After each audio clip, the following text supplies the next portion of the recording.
Hello students, कैसे हैं सभी लोग। आई होप अच्छे ही होंगे।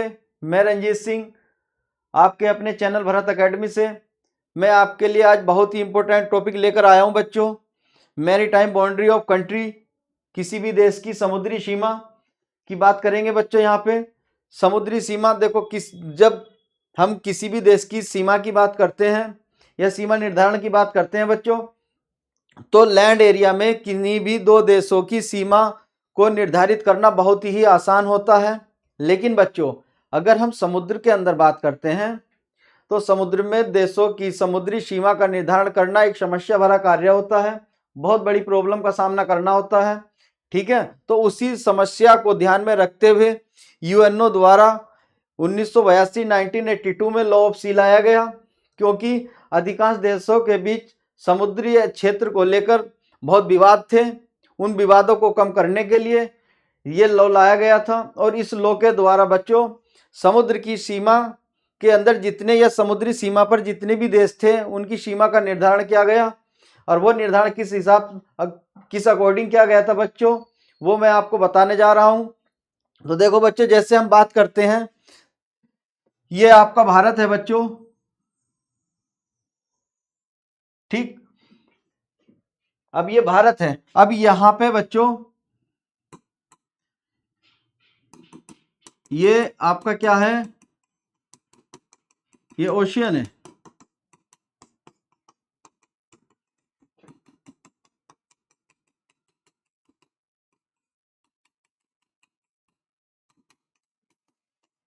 ठीक है बच्चे, ये ओशियन है। अब इधर जो ईस्टर्न एरिया है बच्चों, ये क्या है, बे ऑफ बंगाल। नीचे है बच्चों आपका इंडियन ओशियन। इधर है बच्चों अरेबियन सी। ठीक है बच्चों, अब ईस्ट में बे ऑफ बंगाल है, वेस्ट में अरेबियन सी है, साउथ में इंडियन ओशियन है या हिंद महासागर है। बच्चों, इस हिंद महासागर की अगर हम एरिया की बात करते हैं तो हिंद महासागर का एरिया बच्चों अफ्रीका कॉन्टिनेंट से भी लगता है, मेडागास्कर तक, तंजानिया तक, युगांडा, रवांडा, वहां तक पूरे एरिया में आपका हिंद महासागर है। अब हिंद महासागर का नाम भारत के ऊपर रखा गया, तो क्या हिंद महासागर पे पूरे पे अधिकार भारत का होगा? ऐसा नहीं है बच्चों। हिंद महासागर के अंदर भी भारत की सीमा का निर्धारण किया गया है। बे ऑफ बंगाल का एरिया आपके म्यांमार से भी लगता है, बांग्लादेश से भी लगता है। अरेबियन सी का एरिया आपके पाकिस्तान से भी टच होता है। इधर जो आपके अरेबियन कंट्री है बच्चों, जैसे सऊदी अरब हुआ, यूएई हुआ, संयुक्त अरब अमीरात हुआ, ओमान हुआ, वहां भी इसकी एरिया बाउंड्री लाइन टच करती है। तो यहाँ पे भी समुद्री विवाद बनने की कंडीशन है, यहाँ पर भी समुद्री विवाद बनने की कंडीशन है, और नीचे भी समुद्री विवाद बनने की कंडीशन है। तो ऐसी समस्याओं का निर्धारण करने के लिए ही, अब देखो यहाँ पे अगर हम बात करें अरेबियन सी की, तो यहाँ पे पाकिस्तान, यूएई,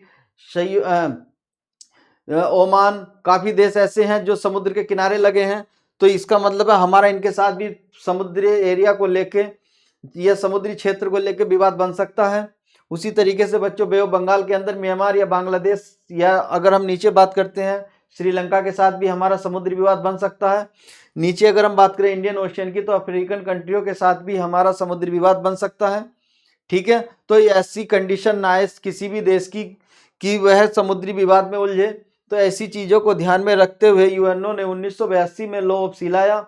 इस लॉ ऑफ सी के द्वारा बच्चों समुद्री सीमा का निर्धारण अलग अलग पार्ट में किया गया है। जैसे बच्चों अगर हम बात करते हैं, देखो सबसे पहला बच्चों, समुद्री सीमा के निर्धारण से पहले मैं आपको एक चीज बता दूं। समुद्र की जो एरिया की नापने की बात नापा जाता है, एरिया के नापने की बात की जाती है बच्चों, तो वो की जाती है नॉटिकल मील के अंदर, या नॉटिकल माइल्स, समुद्री मील। ठीक है बच्चों, नॉटिकल माइल्स का मतलब समुद्री मील। हम जैसे लैंड एरिया की बात करते हैं तो उसको हम मील में मापते हैं, और मील में मापने का मतलब, अगर हम लैंड एरिया पे बात करें, ठीक है, तो उसमें मील में मापने का मतलब होता है बच्चों, 1 मील बराबर 1600 मीटर। 1 मील बराबर बच्चों, सॉरी 1 मील बराबर 1600 मीटर, या बच्चों हम इसको 1.6 किलोमीटर भी बोल सकते हैं। ठीक उसी तरीके से अगर हम समुद्री मील की बात करते हैं, तो समुद्री मील को बच्चों मापा जाता है समुद्री मील को मापा जाता है बच्चों 1 नॉटिकल माइल। इसको बोला जाता है बच्चों 1.852 किलोमीटर। ठीक है बच्चों, या हम इसको इस तरीके से भी बोल सकते हैं 1800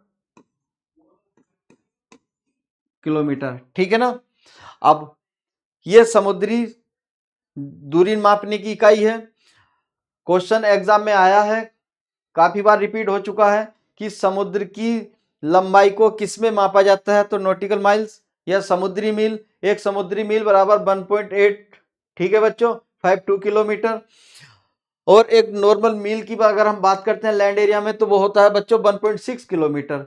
तो समुद्री मील को नॉटिकल माइल्स के अंदर या नॉटिकल मील्स के अंदर मापा जाता है। एक नॉटिकल मील्स कितना होता है बच्चों, 1.852 किलोमीटर या 1852 किलोमीटर, 1852 मीटर, सॉरी किलोमीटर लिख दे बच्चों मैंने यहाँ पे 1800 मीटर। ठीक है बच्चों। अब उसी तरीके से ये तो समुद्र की लंबाई मापने की बात होती है। और अगर हम बात करते हैं समुद्र की गहराई को मापना, तो समुद्र की गहराई बच्चों जो मापी जाती है वो फैदम में मापी जाती है। ठीक है बच्चों, समुद्र की गहराई कैसे मापी जाती है, फैदम में। तो 1 फैदम बराबर होता है बच्चों 6 फीट। ठीक है, 1 फैदम बराबर 6 फीट।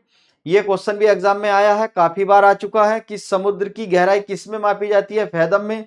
समुद्र की लंबाई किस में मापी जाती है, नॉटिकल मील्स के अंदर। ठीक है बच्चों, तो ये तो हो गया समुद्र को मापने का। अब उसी तरीके से कि समुद्र के अंदर अगर कोई देश है तो उसका एरिया उस समुद्र में कहां तक होगा, ठीक है, या कहां तक वह किस किस तरीका के कार्य कर सकता है। तो अगर हम बच्चों बात करते हैं भारत की, तो यहां पे देख लेते हैं।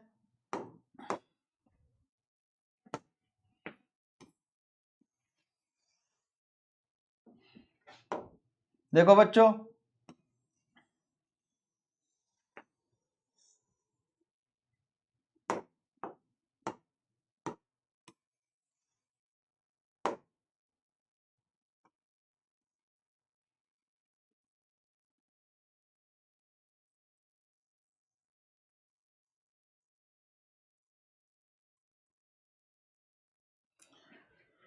ये बच्चों समुद्र का, ये इंडिया का पेनिनसुला या प्रायद्वीप है। वो पार्ट है जो समुद्र से टच होता है। ठीक है बच्चों, यहां से गुजरात से और इधर वेस्ट बंगाल तक। ठीक है बच्चों, वेस्ट बंगाल और गुजरात से लेके ये नीचे वाला एरिया जो कि हम इसकी बात करते हैं, ये आपका क्या है बच्चों, पेनिनसुला या प्रायद्वीप। मैंने आपको पहले भी बता चुका हूं कि प्रायद्वीप क्या होता है बच्चों। प्रायद्वीप वह क्षेत्र या वह भूखंड होता है जो 3 तरफ समुद्र से या पानी से लगा होता है, इसे प्रायद्वीप बोलते हैं। तो ये जो भारत का प्रायद्वीप है बच्चों, 3 तरफ समुद्र से लगा हुआ है। यहां देखो बच्चों,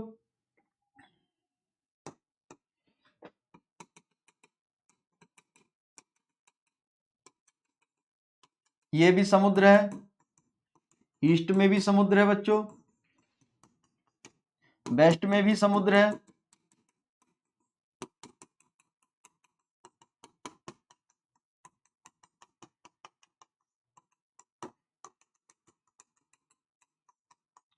ठीक है बच्चों, ईस्ट के अंदर जो ईस्ट वाली एरिया में समुद्र है बच्चों, इसको बोलते हैं बे ऑफ बंगाल, और इसको बोलते हैं अरेबियन सी, और नीचे बोलते हैं बच्चों इंडियन ओशियन। तो भारत को 3 तरफ से 3 देशों की बाउंड्री लाइन के, अब जैसे बे ऑफ बंगाल, अरेबियन सी और इंडियन ओशियन, 3 समुद्र हैं, 3 तरफ से घेरे हुए हैं। अब ये भारत का प्रायद्वीपीय क्षेत्र है। अब यहाँ पर यह देखना है कि भारत का एरिया समुद्र के अंदर कहाँ तक होगा और कितना होगा। ठीक है बच्चों, अब यहाँ पे देखो, ये जो बाउंड्री लाइन है, ये जो लाइन है बच्चों, हम जब कभी कभी पढ़ते हैं, आपने देखा होगा सीधा ऐसे बना लेते हैं मैप। क्या इसी तरीके से होगा? नहीं होगा, क्योंकि ये नेचुरल है भाई। बाउंड्री लाइन सीधी नहीं, समुद्र के अंदर क्या तटीय एरिया सीधा हो सकता है? या जो कोस्टल एरिया है या कोस्टल लाइन है हमारी, क्या वो बिल्कुल सीधी होगी? नहीं बच्चों, वो नेचुरल है, प्राकृतिक है। समुद्र की लहरों के द्वारा मिट्टी के कटान की वजह से वो एरिया टेढ़ी मेढ़ी है। तो अब ये हमारा जो टेढ़ा मेढ़ा एरिया है बच्चों, तो इसी तरीके से अब यहाँ पे सीमा का निर्धारण करने में भी दिक्कत या समस्या का सामना होगा कि किस तरीके से भारत का एरिया है और कैसे है। तो इसी चीज को ध्यान में रखते हुए बच्चों, ये जो टेढ़ी मेढ़ी एरिया है, तो यहां पे बच्चों इस तरीके से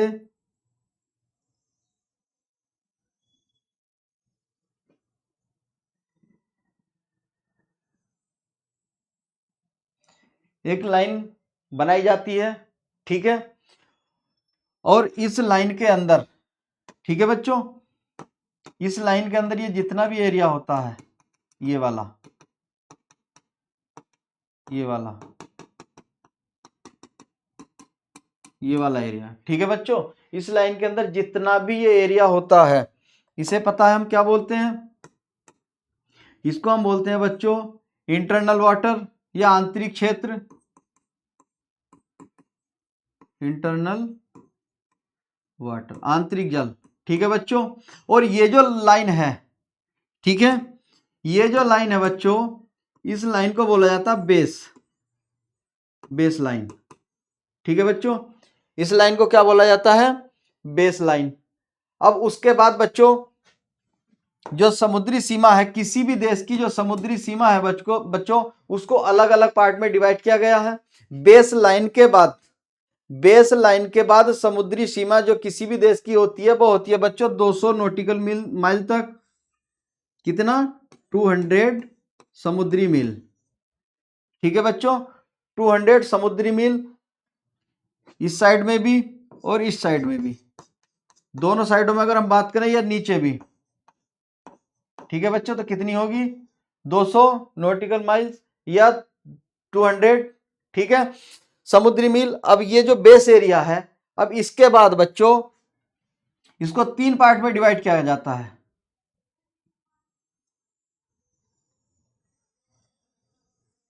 ठीक।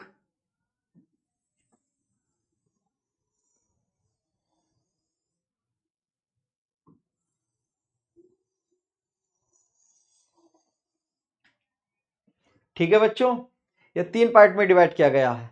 अब इसका जो ये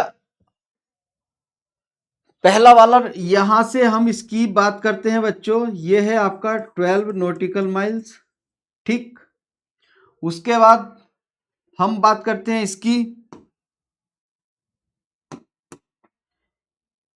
ये है बच्चों आपका 24 नॉटिकल माइल्स, ठीक है, 24 नॉटिकल माइल्स।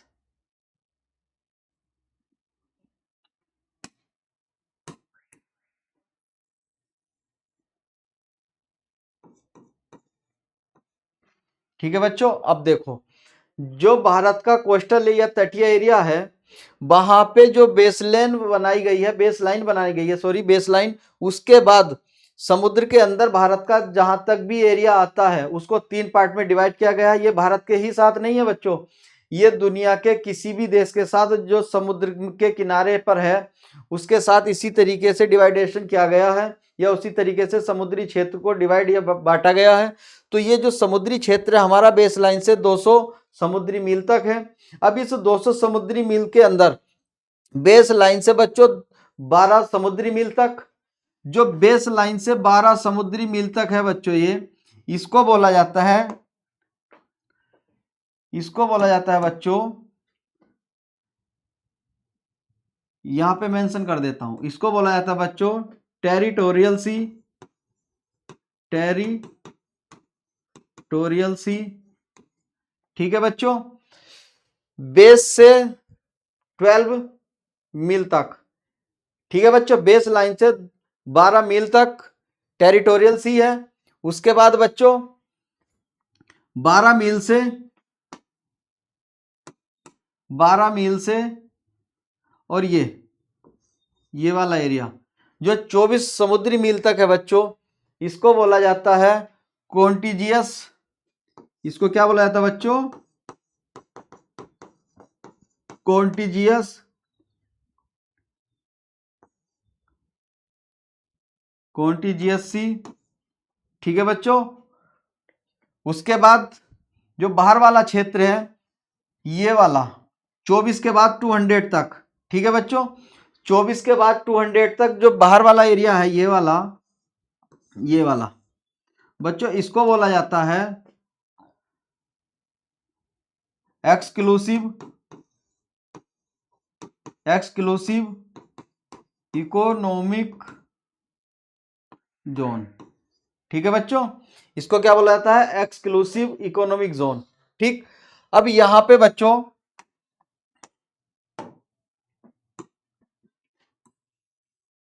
यहां पर देखते हैं। ठीक है बच्चों, यहां पर देखते हैं बेस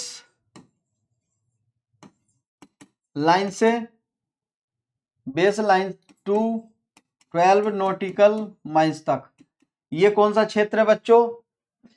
ये है आंतरिक क्षेत्र। इसको क्या बोला जाता है बच्चों? आंतरिक क्षेत्र या आंतरिक आंतरिक क्षेत्र। ठीक है बच्चों, उसके बाद 24 नॉटिकल माइल्स तक बोला जाता है बच्चों, 24 समुद्री मील तक बोला जाता है बच्चों संलग्न क्षेत्र। संलग्न क्षेत्र।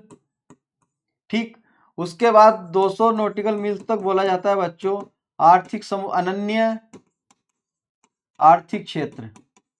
क्या बोला जाता है बच्चों? अनन्य आर्थिक क्षेत्र।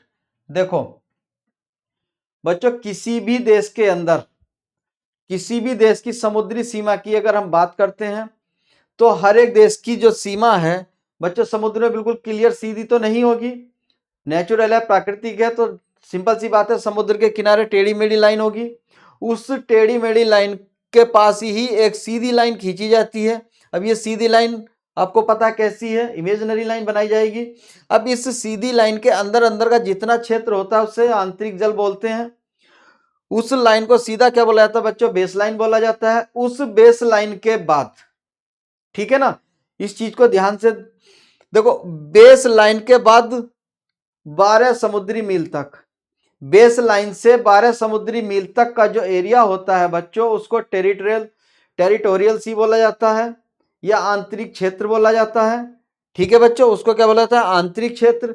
अब उस 12 समुद्री मील के बाद नेक्स्ट आगे 12 समुद्री मील, मतलब 12 से 24 के बीच में जो 12 समुद्री मील है उस क्षेत्र को बोला जाता है बच्चों संलग्न क्षेत्र। क्लियर है? अब यहां से 12 और 12 कितना हो गया बच्चों? 24। 24 समुद्री मील के बाद आगे का जितना एरिया होता है उसे बोला जाता है बच्चों एक्सक्लूसिव इकोनॉमिक जोन या अनन्य आर्थिक क्षेत्र। ठीक है बच्चों, अब ये हर एक देश की समुद्री सीमा इसी तरीके से है। अब इसकी भी कुछ कंडीशंस हैं बच्चों। अब कंडीशंस क्या है? कोई भी देश जो एक्सक्लूसिव इकोनॉमिक जोन होता है, ठीक है ना, इस एरिया में किसी भी तरीके का कोई भी एक्सपेरिमेंट कर सकता है।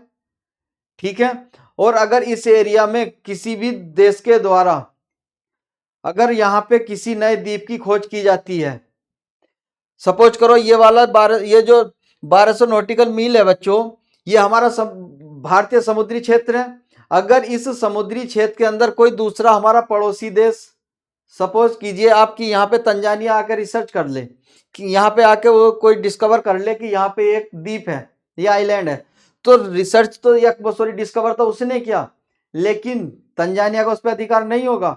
वो द्वीप किसके अधिकार में होगा? भारत के। इसका मतलब है कि वो द्वीप किसका हुआ? भारत का। इस 200 समुद्री मील के अंदर बच्चों चाहे किसी भी कोई भी द्वीप मिले या यहाँ पर कोई भी नेचुरल गैसेस के सोर्सेज मिले, पेट्रोल के सोर्सेज मिले, मिनरल्स मिले, एनी टाइप्स मिनरल्स, किसी भी तरीका के खनिजों की खोज की जाए या यहाँ पर XYZ कुछ भी मिलता है, तो ध्यान रखना यहाँ पे उसी देश का अधिकार होगा जिस देश के क्षेत्र में ये मिला हुआ है। अगर भारत के 200 समुद्री मील के अंदर ये इस तरीके की कोई भी घटना होती है तो उस पर अधिकार भारत का होगा। ठीक है बच्चों, अब उसके बाद हम बात करते हैं कि यहां पर ट्रांसपोर्ट, कोई भी देश यहां से यातायात आवागमन फ्री होता है। कोई भी देश यहां से अपना जहाज ले जा सकता है, किसी भी देश का एरोप्लेन यहां से गुजर सकता है। यहां पर कोई भी देश किसी भी अदर कंट्री को नहीं रोकेगा। ये ओपन सी माना जाता है एक तरीके से, लेकिन सॉरी ओपन सी इसके 200 समुद्री मील के बाहर होगा। ठीक है ना, यहां पर यातायात में कोई दिक्कत नहीं है, एज ए ओपन सी की तरह आ जा सकते हैं। क्लियर है? 200 समुद्री मील के बाद जितना भी समुद्र आगे बसता है, ठीक है, अगर कोई दूसरा देश उससे आगे है, बीच में जो ओपन सी होता है वो खुला होता है, उस पर हर एक देश का अधिकार होता है। वहां कोई भी देश अपना व्यापार कर सकता है फ्री ऑफ कॉस्ट। कोई ना चुंगी देनी है उसे, ना टैक्स देना है उसे। उसी तरीके से जो 200 समुद्री मील है यहाँ पर भी टैक्स फ्री आराम से व्यापार कर सकते हैं, ठीक है। लेकिन इसके बाद अगर 24 नॉटिकल मील्स के अंदर कोई भी देश का जहाज, एरोप्लेन अगर एंटर कर जाए या उस एरिया से एरोप्लेन गुजर जाए, ठीक है, तो वहां पर उसको टैक्स दिए बिना नहीं निकाला जाएगा, क्योंकि हमारी इस तरीके की पूरी जो एरिया है यहाँ पर हमारी नेवी या जल सेना 24 घंटे अलर्ट रहती है, ड्यूटी पर रहती है। अगर इस एरिया से कोई भी जहाज गुजरता है तो वो बिना चुंगी दिए नहीं गुजरेगा, उसको यहाँ पे टैक्स देना ही होगा। लेकिन उसके बाद यदि वह जहाज 12 नॉटिकल मील के अंदर पहुंचता है तो इस 12 नॉटिकल मील के अंदर, ठीक है बच्चों, इस 12 नॉटिकल मील के अंदर अगर कोई जहाज बिना परमिशन के पहुंचता है तो उस देश को पूर्ण अधिकार होता है कि वह उस जहाज को डिस्ट्रॉय कर सकता है, उस जहाज के चलाने वाले जो उसका पायलट होता है उसको पकड़ सकता है, या उस पर जितने भी यात्री हैं या कोई बिजनेस व्यापारी हैं सबको पकड़ के जेल में डाल सकता है। मतलब इस एरिया में अगर आपको जाना है तो आपको यहाँ पर पहले परमिशन लेनी होगी, उसी के बाद आप इस एरिया में जा सकते हैं, ठीक है बच्चों। 12 नॉटिकल मील्स के अंदर अगर कोई भी जहाज बिना परमिशन के जाता है तो उस देश को उस जहाज को डिस्ट्रॉय करने का पूर्ण अधिकार है, या उस पर जो भी यात्री हैं सबको पकड़ के अरेस्ट जेल में डालने का अधिकार है। यहाँ तक कि वो अपनी इच्छा से उनके साथ जिस तरीके का व्यवहार कर सकता है या करना चाहे वह कर सकता है, उसको बिल्कुल फ्रीडम होती है यहाँ पे। लेकिन अगर 24 नॉटिकल मील के अंदर जहाज आता है तो यहाँ पे वह देश उस जहाज के साथ इस तरह की कोई घटना नहीं करेगा, लेकिन उससे वहां पे गुजरने के लिए टैक्स ले सकता है, चुंगी ले सकता है, ठीक है। और उसके बाद अगर बच्चों हम बात करते हैं आगे 200 नॉटिकल मील की, इस एरिया के अंदर वह देश किसी भी तरीके का कोई भी मिनरल्स खोज सकता है, एक्सपेरिमेंट कर सकता है, द्वीप डिस्कवर कर सकता है। और अगर उसके वो देश ना करके कोई दूसरे देश भी अगर करता है तो वो उसी देश के अंडर में आएगा जिसके नॉटिकल मील के क्षेत्र में वह है। तो इस तरीके के जो कार्य होते हैं वो 200 नॉटिकल मील के अंदर होते हैं, क्योंकि ये एक आर्थिक क्षेत्र बन जाता है, इसीलिए इस क्षेत्र को अनन्य आर्थिक जोन भी कहा जाता है, ठीक है बच्चों। तो यहाँ पर जो मैंने आपको बताया समुद्री क्षेत्र किस देश का कहाँ तक हो सकता है, सेम हर एक देश के लिए इसी तरीके का है। अगर हाँ उस देश के पास में कोई नज़दीकी देश है जहाँ इतने नॉटिकल मील का अंतर नहीं है तो वो एक आपसी समझौते के द्वारा अपनी समुद्री बाउंड्री को निर्धारित करते हैं, ठीक है बच्चों। अब हमारे यहाँ आपने देखा होगा कभी कभी ऐसे होता है कि हमारे देश के मछुआरे पाकिस्तान में पकड़ लिए जाते हैं और श्रीलंका में पकड़ लिए जाते हैं और वहाँ के मछुआरों को हम लोग पकड़ लेते हैं। आपने एक न्यूज बहुत पॉपुलर हुई थी जिस समय प्रधानमंत्री नरेंद्र मोदी पहली बार पीएम बने थे देश के, उस समय क्या था बच्चों, यहाँ पे प्रधानमंत्री के बनते ही पाकिस्तान ने भी भारतीय मछुआरों को छोड़ने की अपील की थी, ठीक है, आदेश दे दिया था। उधर श्रीलंका ने भी आदेश दे दिया था और प्रधानमंत्री ने भी अपनी तरफ से दोनों देशों के मछुआरों को छोड़ने का आदेश दिया था।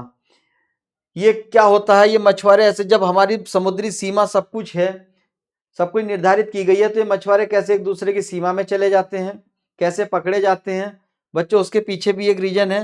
रीजन ये है कि ये मछुआरे शिकार के लालच में अपनी समुद्री लाइन, अब देखो बाउंड्री जो समुद्र के अंदर हमारी बाउंड्री लाइन है बच्चों, वहां पे इस तरीके का कोई, जैसे हम लैंड एरिया पे बाउंड्री लाइन की बात करते हैं तो तार लगा देते हैं, तार फिनिशिंग कर देते हैं। क्या समुद्र में इस तरीके का आप कर सकते हो? कहीं पे कोई पिलर बना सकते हो? नहीं बना सकते। तो क्या पता चला समुद्र में कहाँ पर सीमा है। अब हमारे जो नेवी वाले जवान होते हैं वो समुद्र में जब सबमरीन या पनडुब्बी के द्वारा अपनी पेट्रोलिंग करते हैं तो बच्चों उनकी पनडुब्बी तो आज के ऑटोमेटिक है, वो बता देती है कि हम अपने देश के बेस लाइन से कितनी दूरी पर हैं, तो उनको पता चल जाता है कि हम अपने अभी बाउंड्री लाइन पर ही घूम रहे हैं। लेकिन मछुआरों की नाव उतनी हाईटेक नहीं है अभी, तो वो क्या करते हैं, अब उनकी नाव जब वो लेके उतरते हैं समुद्र के अंदर तो उन्हें यही नहीं पता चलता कि हम अपनी बेस लाइन से कितनी दूर आ गए। अब वो मछुआरे क्या है, मछली के लालच में समुद्र में आगे बढ़ जाते हैं और कभी कभी ऐसा होता है कि वो दूसरे देश की सीमा में पहुंच जाते हैं। जैसे ही वो दूसरे देश की सीमा में पहुंचते हैं तो वहां के नेवी वाले उनको पकड़ के अपने यहाँ सीधा जेल में ले जाके बंद कर देते हैं कि अब वो ये सिंपल सी बात है, दो देशों के संबंध की बात होती है, ठीक है ना। अब उनके संबंध थोड़े से खटास भरे हैं तो वो उनसे ये भी नहीं पूछेंगे कैसे आ गए, क्यों आ गए, वो सिर्फ एक शक के बेस पे उनको सीधा जेल में। तो ये कंडीशन होती है कि मछुआरे क्यों पकड़े जाते हैं। अगर बाउंड्री लाइन है तो बाउंड्री लाइन होने के बावजूद भी मछुआरे इसलिए पकड़े जाते हैं कि उनके पास अभी इस तरीके की नाव नहीं है कि वो ये बता सके कि आप अपने बेस लाइन से कितनी दूरी पर हैं। तो बच्चों यहाँ पर ये जो बेस लाइन है, मैं एक बार दोबारा क्लियर कर देता हूँ। बेस लाइन के अंदर जितना भी एरिया होता है उसे आंतरिक जल बोलते हैं बच्चों। बेस लाइन के बाद, ध्यान रखना, बेस लाइन के बाद 12 समुद्री मील तक जो क्षेत्र होता है उससे टेरिटोरियल सी बोला जाता है, आंतरिक क्षेत्र बोला जाता है। उसके बाद बच्चों 12 समुद्री मील के बाद 24 समुद्री मील तक, ठीक है ना, वहां का जो एरिया होता है उसे कॉन्टिजियस सी या संलग्न क्षेत्र बोला जाता है, ठीक है बच्चों। उस 24 समुद्री मील के बाद बच्चों 200 समुद्री मील तक का जो क्षेत्र होता है उसे एक्सक्लूसिव इकोनॉमिक जोन या अनन्य आर्थिक क्षेत्र बोला जाता है, ठीक है बच्चों। बेस लाइन से 12 समुद्री मील तक के क्षेत्र में किसी भी देश का जहाज या एरोप्लेन बिना परमिशन के अगर गुजरता है तो उस देश को उस जहाज या एरोप्लेन को डिस्ट्रॉय करने का या उनके साथ अपनी इच्छा अनुसार व्यवहार करने का पूर्ण अधिकार होता है। वो उनको किसी भी तरीके की हानि या क्षति पहुंचा सकते हैं, ठीक है। अब उस 12 से आगे 24 समुद्री मील तक के क्षेत्र में अगर कोई जहाज आ जाता है या गुजर जाता है तो आने जाने पे इतना बड़ा एक्शन तो नहीं लिया जाएगा, लेकिन उनसे उस क्षेत्र में गुजरने के लिए टैक्स जरूर वसूला जाएगा। इस 24 समुद्री मील तक उस देश को पूर्ण रूप से साफ सफाई का अधिकार है, यहाँ पे वो साफ सफाई भी रखेगा, उस एरिया पे पूरा कंट्रोल होगा। उसके बाद अगर 200 समुद्री मील तक की हम बात करते हैं तो इस क्षेत्र के अंदर वह देश अपना किसी भी तरीके का एक्सपेरिमेंट, ठीक है ना, यहाँ पे किसी भी तरीके की रिसर्च, यहाँ पर किसी भी तरीके का अपना, जैसे अगर कहीं द्वीप है तो द्वीप निर्माण कर सकता है, नहीं है तो आर्टिफिशियल द्वीप बना सकता है, मछली पकड़ सकता है, ठीक है।